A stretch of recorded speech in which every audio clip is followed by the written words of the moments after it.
Meaning of hymns ancient and modern. Hymns ancient and modern. Hymns ancient and modern. Hymns ancient and modern. Hymns ancient and modern.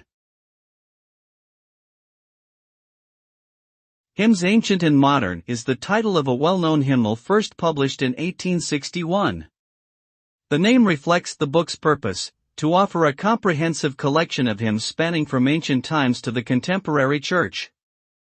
The hymnal includes both traditional and modern hymns, providing a rich musical and spiritual resource for worshippers.